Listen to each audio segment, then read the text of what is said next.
SSTV. Hi, welcome to SSTV. ఈ రోజు big boss episode లో ఏం జరిగిందో తెలుసుకుందాం. ఇది దసరా వీక్ కాబట్టి చాలా హంగామాగానే స్టార్ట్ అయింది బిగ్ బాస్. ఈ బిగ్ బాస్ కి అంతేకాదు సెలబ్రిటీస్ కూడా రావటం జరిగింది. బిగ్ బాస్ టీమ్ కి ఒక స్పెషల్ ఎఫర్ట్ కూడా ఈ రోజు దక్కిందని చెప్పాలి. ఎందుకంటే ఆడియన్స్ కూడా తమ అభిప్రాయాల్ని తెలియజేస్తారు. చాలా వరకు పాత సీజన్ లో అసలు బయట ఏం జరుగుతుందో, వాళ్ళ పరిస్థితి ఎంతవరకు ఉందనేది వాళ్ళకి తెలిసేది కాదు. మినిమం సీజన్ కంప్లీట్ అయిపోతుంది అనడానికి 2-3 వారాల ముందు మాత్రమే ఈ విషయాలన్నీ రివీల్ అయ్యేవి.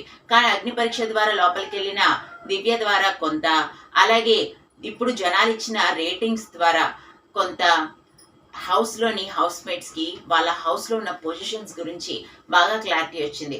అయితే మీలో ఉన్న నెగటివిటీ ఏంటి, ప్లస్ ఏంటి అనేది తెలియచేస్తూ కొంతమంది మీకు కొన్ని ప్రశ్నలు అడిగారు. ఆ ప్రశ్నలకు మీరు ఇచ్చే సమాధానానికి ఇక్కడున్న వ్యూయర్స్, అంటే రోజు బిగ్ బాస్ ని వాచ్ చేసే వాళ్ళు పర్సంటేజ్ ఇస్తారు.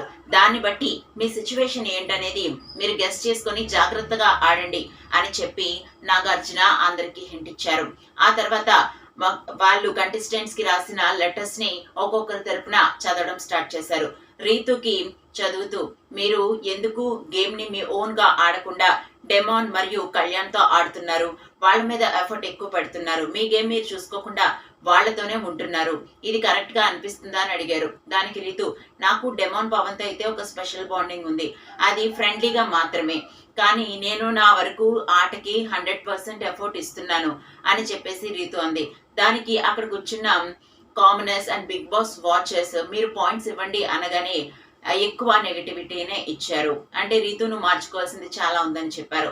ఆ తర్వాత కళ్యాణ్ కి కూడాను ఆటలో కనిపించట్లేదు, నువ్వు చేతులు పట్టుకుని మాట్లాడినంత మాత్రాన ఆటలో కనిపించావు, నువ్వు ఆటను ఆడాలంటే నీ ఆట వేరొక చేతుల్లో ఉండకూడదు అని చెప్పి నాగార్జున హింట్ ఇచ్చాడు. దానికి ఎక్స్ప్లెనేషన్ ఇచ్చిన కళ్యాణ్ కి కూడా నెగటివిటీ వచ్చింది. ఆ తర్వాత భరణి, మీరెందుకు మీ రియల్ ఫేస్ ని చూపించట్లేదు, మీరెందుకు ఫేక్ గా ఉంటున్నారని అనిపిస్తుంది, మీ రియల్ ఫేస్ ని కూడా మేము చూడాలనుకుంటున్నాం అని చెప్పేసి లెటర్ లో వచ్చింది.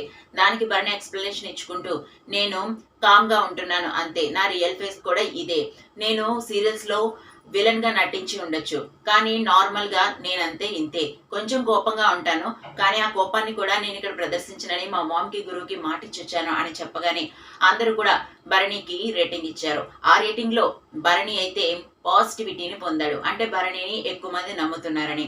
అయితే అప్పుడు నాగార్జున, నువ్వు గోడ మీద పిల్లిలా ఉన్నావు, ఇక్కడ 56%, 47%, 44% వచ్చింది, అంటే కాస్త నువ్వు ఆట అటు ఇటు చేసినా కూడా నువ్వు నెగిటివిటీలోకి వచ్చే ఛాన్స్ ఉంది, నువ్వు డౌన్ అయిపోయే ఛాన్స్ ఉంది, కాబట్టి భరణి ఈసారి నువ్వు జాగ్రత్తగా ఆడు అనుకుంటూ చెప్పుకొచ్చాడు. అలాగే శ్రీజ విషయానికి చెప్పుకుంటూ వస్తే, మీరు ఆటలో ఎందుకు ఎక్కువగా మాట్లాడుతున్నారు, అలాగే మీ ఆట ఫేక్ గా అనిపిస్తుంది, మిమ్మల్ని నమ్మే ఛాన్సెస్ అయితే ఇంట్లో ఎవరికీ లేవని చెప్పగానే తనకి కూడా ఎక్స్ప్లెనేషన్ ఇచ్చుకోగానే ఫుల్ నెగిటివిటీ వచ్చింది. ఏకంగా 84% నెగిటివిటీని ఆమెకి ఇవ్వటం జరిగింది. సో బయట వాళ్ళు ఇలా అందరితో కూడా నాగార్జున మాట్లాడుతూ, ఈవెన్ పవన్ తో కూడా చెప్పినప్పుడు, నేను తనతో నార్మల్ గానే ఉన్నాను అనగానే, మీరు రీతుతో గేమ్ ఆడుతున్నారు, తన ఎమోషన్స్ తో ఆడుకుంటున్నారు, మీరు మీ అసలు గేమ్ ని ఎప్పుడు చూపిస్తారా అని అడగగానే, లేదు నేను రీతితో నార్మల్ గానే ఉన్నాను, నా గేమ్ అయితే నేను ఆడుతున్నాను అనగానే తనకి కూడా శ్రీజ లాగే 84% నెగిటివిటీ వచ్చింది, 18% మాత్రమే తనకి పాజిటివిటీ వచ్చింది. అంటే హౌస్ లో ఉన్న హౌస్ మేట్స్ యొక్క ఎమోషన్స్ ఎలాగున్నా సరే, వాళ్ళు ఎలా ఆడినా సరే, బయట వాళ్ళు ఎలా తీసుకుంటున్నారనేది కూడా ముఖ్యంగా ఉంటుంది.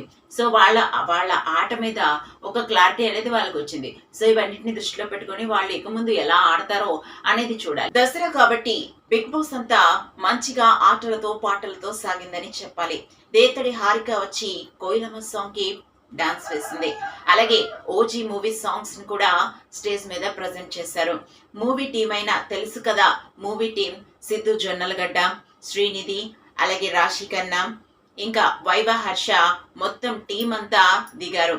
అంతేకాదు హౌస్ మేట్స్ లో బతుకమ్మ ఆడించి వాళ్లతో బతుకమ్మల్ని రెడీ చేయించారు. ఆ తర్వాత విన్నర్ ని రెడ్ టీమో బ్లూ టీమో ఎవరు గెలిచారో చెప్పమంటే బ్లూ టీం కి విన్నర్ ఇచ్చి అక్కడి నుంచి వాళ్ళు వెళ్ళిపోయారు. గత వారంలో హౌస్ మేట్స్ నుంచి లెటర్స్, ఫోటోస్, ఆడియో విజువల్స్ ని చూపించడం జరిగింది.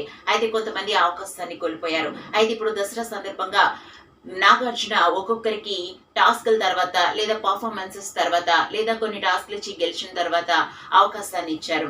సో అలాగే సంజనకి మరియు హరిత హరీష్ కి, రీతికి లెటర్, ఆడియో, వీడియో, విజువల్స్ ని ప్రజెంట్ చేయడం జరిగింది. వాళ్ళందరూ కూడా ఈ దసరా సందర్భంగా ఇంటి నుంచి అవి రావడంతో ఎంతో హ్యాపీగా ఉన్నారు. అలాగే బయట నుంచి ఆడియన్స్ ద్వారా తమ ఆట లెవెల్ ఏంటో కూడా తెలుసుకున్నారు. సో కాబట్టి దసరా తర్వాత నుంచి ఈ ఆట మంచిగా హిట్ ఎక్కించనుందని చెప్పుకోవచ్చు. ఎందుకంటే వాళ్ళ లెవెల్స్ వాళ్ళు తెలుసుకున్నారు కాబట్టి ఇంకా బెటర్ గా పర్ఫామ్ చేయడానికి, బెటర్ గా ఉన్న వాళ్ళు ఆ పొజిషన్ ని నిలబెట్టుకోవడానికి ట్రై చేస్తారు కదా.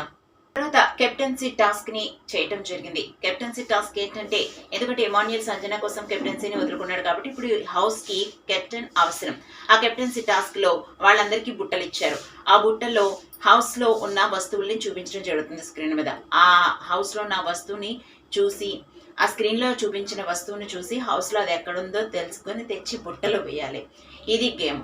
అయితే ఈ ఆటలో డెమాన్ పవన్ అందరికన్నా బాగా ఆడి మళ్ళీ కెప్టెన్ అయ్యాడు.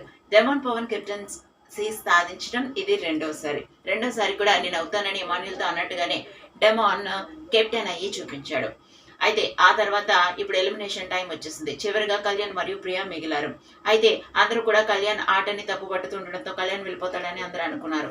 కానీ వాళ్ళని ఒక కన్ఫెషన్ రూమ్ లోకి పంపించి అక్కడ ఒక సింహం ఉంది. ఆ సింహం తిరుగుతూ ఉంటుంది. ఎవరి ముందు చూసి రోర్ చేస్తుందో వాళ్ళు సేఫ్, మిగతా వాళ్ళు అన్సేఫ్ అని చెప్తాడు నాగార్జున.